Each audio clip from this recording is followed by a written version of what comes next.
மயிலாட் படத்தினுடைய ட்ரைலர் இப்ப ரிலீஸ் ஆகி நல்ல ஒரு வரவேற்பை வாங்கிட்டு இருக்கு அப்படின்னே சொல்லலாம். ராஜமுருகனோட டிரெக்ஷன்ல சசிகுமார் ஆக்டிங்ல உருவாக்கிட்டு இருக்க படம் தான் மயிலாட். ஜெயந்தி அம்பேத்குமார் ப்ரொடக்ஷன்ல தான் இந்த படம் உருவாகி இருக்கு. இந்த படத்துல சைத்ரா, ஆஷா சரத், குரு சோமசுந்தரம், ஜெயபிரகாஷ், கோபி நயினார், வாசுமித்ரா அப்படின்னு பல பேரும் இம்பார்ட்டன்ட் ரோல் பண்ணிருக்காங்க. சாண்ட்ரோல்டன் தான் இந்த படத்துக்கு மியூசிக் கம்போஸ் பண்ணிருக்காரு.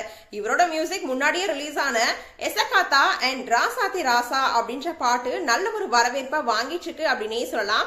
இப்போ இதுதான் எல்லாருமே கொண்டாடிட்டு இருக்காங்க.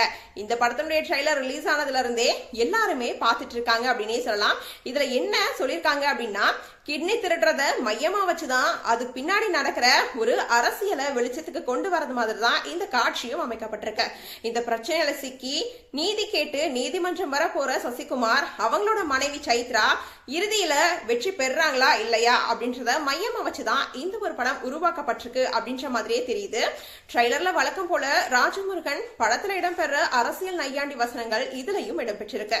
குறிப்பா ஒரு படத்தினுடைய தலைப்பை குறிக்கிற வகையில ஒரு தீர்ப்பு எழுதுற அதிகாரத்தை அந்த பரபிரம்மா ஒரு கடைக்கோடி மனுஷன் கிட்ட கொடுத்திருக்கு அப்படின்னு நீதிபதி பேசுற வசனம் கூட இதுல ஹைலைட்டா அமைஞ்சிருக்கு அப்படின்னு சொல்லலாம். சரி, இந்த ஒரு ட்ரைலரை நீங்க பாத்துட்டீங்க அப்படின்னா உங்களோட கமெண்ட்ஸ் என்ன அப்படின்றத எங்களோட ஷேர் பண்ணுங்க. தொடர்ந்து அப்டேட்ஸ் பார்க்கணும் அப்படின்னா லைக் பண்ணுங்க, ஷேர் பண்ணுங்க.